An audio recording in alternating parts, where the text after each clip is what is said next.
Class 11 के प्यारे बच्चों, हम लोगों ने अपना केमिस्ट्री का first chapter some basic concepts of chemistry start किया था। उसी को हम लोग पढ़ रहे हैं।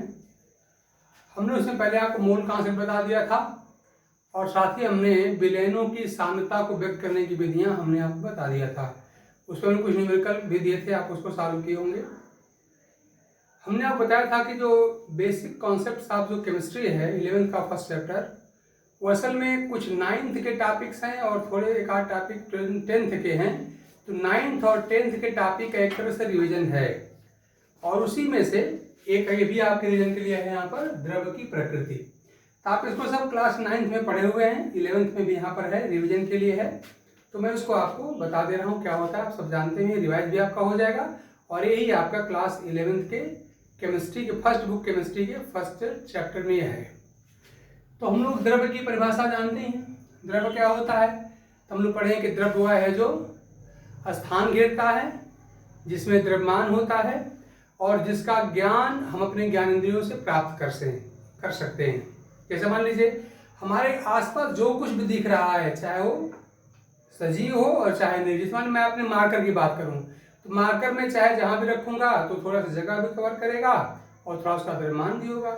इसलिए हमारे आसपास जितनी वस्तुएं हैं सब में कुछ न कुछ द्रव्यमान है और कुछ न कुछ वो स्थान घेरती हैं और उनके बारे में हम अपने ज्ञानेंद्रियों से पता भी कर सकते हैं। जैसे आप जानते हैं कि हमारी आंख से अगर हम किसी वस्तु को देखेंगे तो हमें उसके रंग का पता चल जाएगा। नाक से अगर उसको हम सूंघेंगे तो हमको उसके गंध का पता चल जाएगा। जीभ से स्पर्श करेंगे तो हमको उसके स्वाद का पता चल जाएगा। हाथ से स्पर्श करेंगे तो उसके मुलायम अथवा कठोर होने का पता चल जाएगा या खुरदरे अथवा चिकने होने का पता चल जाएगा, गर्म अथवा ठंडा होने का पता चल जाएगा। तो इस तरह से हमारे आसपास जितनी वस्तु दिखाई पड़ रही हैं, चाहे वो सजीव हो चाहे निर्जीव हो, सब क्या है? द्रव्य हैं या द्रव्य से निर्मित हैं। ये हम लोग सब बात जानते हैं। अब द्रव्य की अवस्था हम लोग भी पढ़े हुए हैं कि सामान्यतः हम द्रव्य की 3 अवस्थाएं बताते हैं। हालांकि 9th में आपको पढ़ाया गया था कि द्रव्य की आज के डेट में 5 अवस्थाएं हम लोग जान गए हैं, लेकिन हम प्रमुख रूप से यहाँ पर 3 अवस्थाओं की ही बात करेंगे। और 3 अवस्थाओं में से आप लोग जानते हैं कि कौन कौन अवस्थाएं हैं। एक अवस्था होती है, आप जानते हैं, ठोस अवस्था, जिसको अंग्रेजी में हम लोग कहते हैं सॉलिड स्टेट। दूसरी अवस्था आप लोग जानते हैं जो होती है द्रव अवस्था, जिसको अंग्रेजी में हम लोग लिक्विड स्टेट कहते हैं। और तीसरी अवस्था जो होती है हम सब लोग जानते हैं कि ये गैस अवस्था होती है, जिसको अंग्रेजी में भी हम गैसेस स्टेट ही कहते हैं। तो 3 अवस्थाएं जो होती हैं द्रव्य की हम लोग सामान्यतः जानते हैं। चौथी अवस्था आप जानते हैं कि प्लाज्मा स्टेट या प्लाज्मा अवस्था होती है और 5वां जो स्टेट होता है वो सुपर कोल्ड लिक्विड होता है। तो खैर वो 2 अवस्थाएं स्पेशल है, उनकी बात हम नहीं कर रहे हैं। हम 3 अवस्थाओं की यहाँ पर बात कर रहे हैं, ठोस अवस्था, द्रव अवस्था और गैस अवस्था। अब एक बात थोड़ा सा जो साइंस में हुए आपको जानना है कि कौन सा पदार्थ किस अवस्था में होगा, वो वास्तव में इस बात पर डिपेंड करता है कि पदार्थ चाहे आपका परमाणु के मिलने से बना हो और चाहे अणु के मिलने से बना हो, जैसे मिलकर बना हो। तो इन पदार्थ के जो घटक हैं, चाहे वो परमाणु हो और चाहे अणु हो, इनके बीच लगने वाला जो आकर्षण बल है, उसी आकर्षण बल के परिमाण मतलब अमाउंट पे डिपेंड करेगा कि आपका जो पदार्थ है वो तीनों में से किस अवस्था पर पाया जाएगा। इसी के साथ आप जानते हैं कि इनके बीच लगने वाला जो inter particle force of attraction होता है, जो अंतर परमाणु या अंतर अणु आकर्षण बल होता है, वास्तव में इनके दूरी के जो होता है, आप जानते हैं दूरी के, वो व्युत्क्रमानुपाती होता है। यानी अगर पदार्थ के अगर अणु जो होंगे या परमाणु अगर पास पास होंगे तो लगने वाला बल आकर्षण बल अधिक होगा, और अगर मान लो अगर पदार्थ के जो कण अगर दूर दूर होंगे तो लगने वाला आकर्षण बल यहाँ पर कम होगा। याद रखिएगा, आकर्षण या प्रतिकर्षण बल जो होता है वो उनके परमाणुओं अथवा अणुओं के बीच दूरी के व्युत्क्रमानुपाती होता है, ये बात आप याद रखिए। तो इस तरह से जो ठोस अवस्था होती है, इसमें क्या होता है हम सब लोग जानते हैं कि जो पदार्थ होते हैं, इसके जो अणु होते हैं या जो परमाणु होते हैं वो काफी पास पास होते हैं। ये बिल्कुल एकदम से बहुत ही नजदीक इसके सारे के सारे जो परमाणु पाए जाते हैं। और जब परमाणु बिल्कुल पास पास होंगे तो आप जानते हैं कि इनके बीच लगने वाला आकर्षण बल भी अधिक होता है।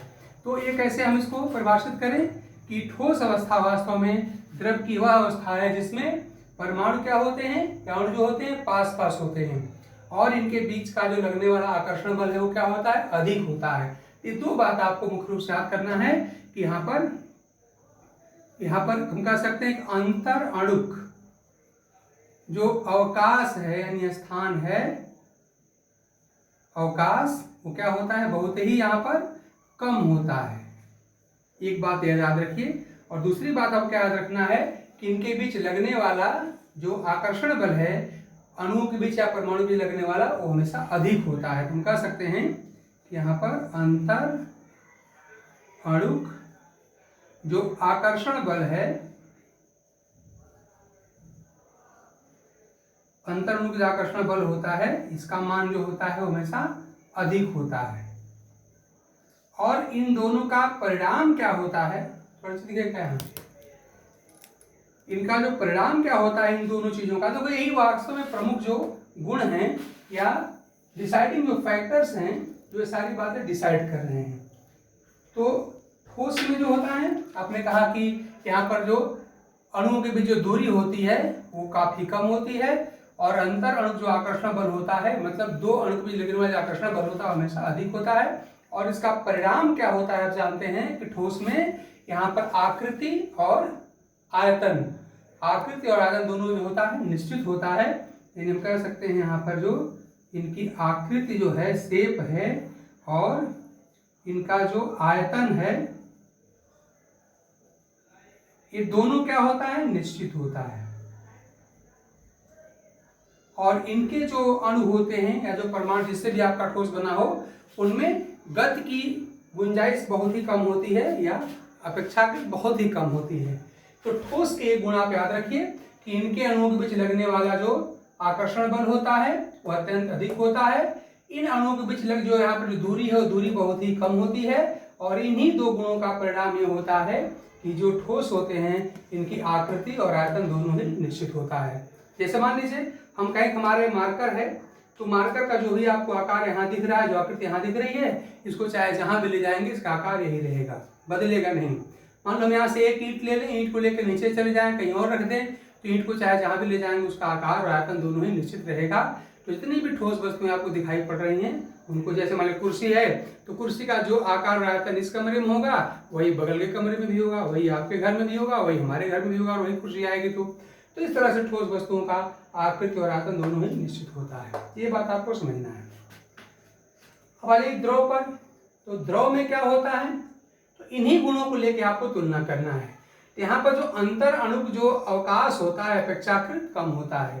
तो इस क्वालिटी जो हम यहाँ पर जो लक्षण नंबर 1 लिखे हैं, हम खाली पॉइंट नंबर 1 लिख दे रहे हैं, आप समझ जाएंगे कि अंतर अणुक जो अवकाश यहाँ पर होता है अपेक्षाकृत क्या होता है अधिक होता है। यानी यहाँ पर जो हमने गोले जो बनाए हैं इसको हमने वास्तव में ठोस के अणु या परमाणु जो भी मान लीजिए, तो यहाँ जो होता है अपेक्षाकृत थोड़ा सा अधिक हो जाए, थोड़ा दूरी यहाँ पर बढ़ जा रही है। यानी इसकी तुलना में यहाँ दूरी थोड़ी सी आप बढ़ा के बनाएंगे, दिखना चाहिए हाँ थोड़ा सा दूरी बढ़ गई। तो इस तरह से मान लीजिए हम थोड़ा ऐसे बना दिए। तो इस तरह से आप देख रहे हैं कि जो अणु यहाँ बिल्कुल पास पास थे यहाँ थोड़ी दूरी यहाँ पर बढ़ गई है। तो आप कह सकते हैं कि यहाँ जो अंतर अणु जो अवकाश है इन दो अणुओं के बीच का जो स्थान है थोड़ा सा अधिक होता है। यानी अगर हम इसमें आते हैं तो यहाँ पे क्या मिलेगा अपेक्षाकृत अधिक। यहाँ जो ये पॉइंट नंबर 1 वाला जो प्रॉपर्टी यहाँ दिख रही है ये क्या मिलेगा यहाँ पर अपेक्षाकृत, मतलब ठोस की अपेक्षा में क्या होता है अपेक्षाकृत यहाँ पर अधिक होती है, ठोस की तुलना में यहाँ पर अधिक होता है। क्या दूरी, अंतर अणु का अवकाश यहाँ अपेक्षाकृत अधिक होता है। और दूसरी जो क्वालिटी यहाँ पर दूसरी प्रॉपर्टी यहाँ दिखाई जा रही है वो क्या है अंतर अणु का आकर्षण बल। तो आप जानते हैं जब दूरी बढ़ेगी तो इनके बीच लगने वाला आकर्षण बल क्या हो जाएगा वो थोड़ा सा कम हो जाएगा। तो अंतर अणु जो आकर्षण बल होता है ये अपेक्षाकृत यहाँ क्या होता है कम होता है। ये जो होगा वो यहाँ पर अपेक्षाकृत यहाँ पर कम हो जाएगा। क्या ये अंतर अणु का आकर्षण बल यहाँ पर अपेक्षाकृत कम हो जाएगा। और इन दोनों का परिणाम क्या होगा, तो परिणाम ये होगा कि द्रव अवस्था में यहाँ पर आकृति और आयतन की बात करें तो आयतन तो निश्चित रहता है लेकिन आकृति यहाँ निश्चित नहीं रहती। यहाँ हम कह सकते हैं कठोर अवस्था में कि तीसरा गुण यहाँ पर होता है कि आयतन तो निश्चित होता है। सारी बात हम 9th क्लास में पढ़े थे, आयतन तो निश्चित होता है किंतु जो आकृति है वो अनिश्चित होती है। किंतु आकृति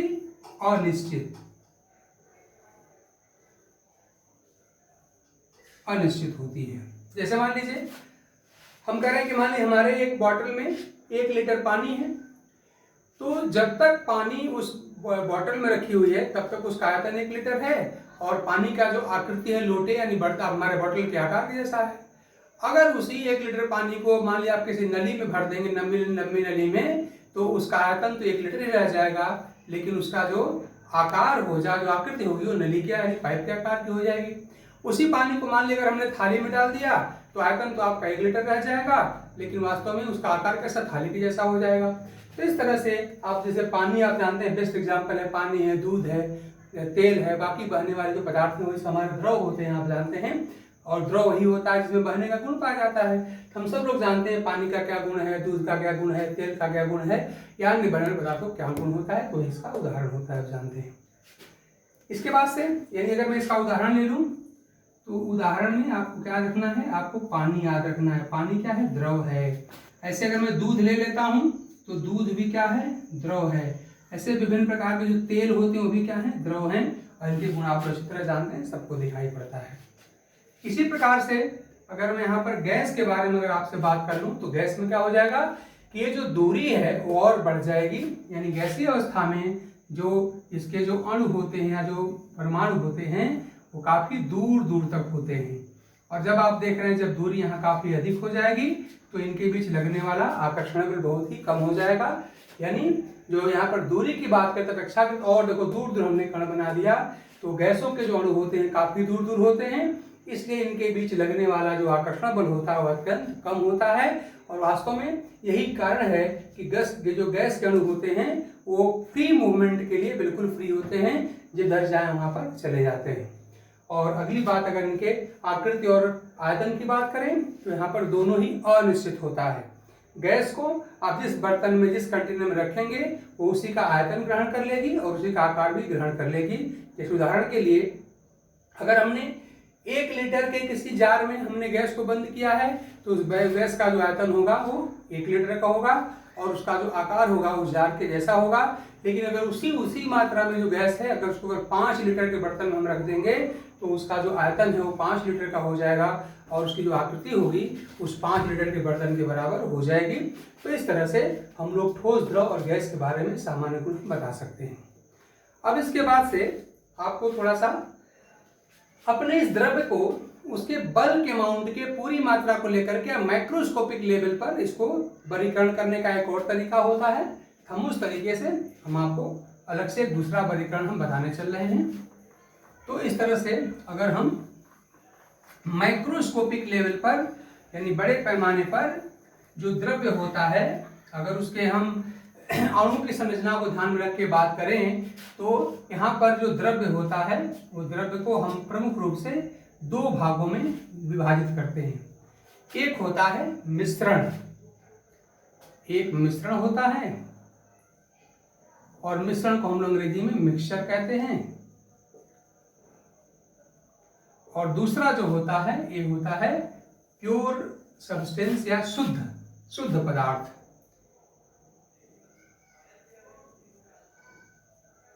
ये शुद्ध पदार्थ हो गया या प्योर सब्सटेंस। ये 2 भाग हो गए। अब देखिए मिश्रण को भी 2 भागों में विभाजित किया जाता है। एक को हम कहते हैं होमोजीनियस मिक्सचर,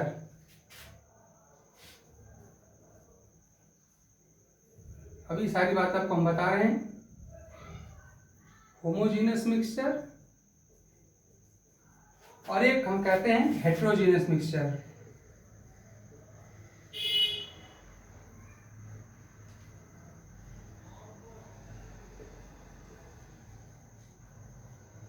इसी प्रकार से शुद्ध पदार्थ के भी हम लोग 2 भाग कर सकते हैं। एक को हम लोग एलिमेंट या तत्व कहते हैं,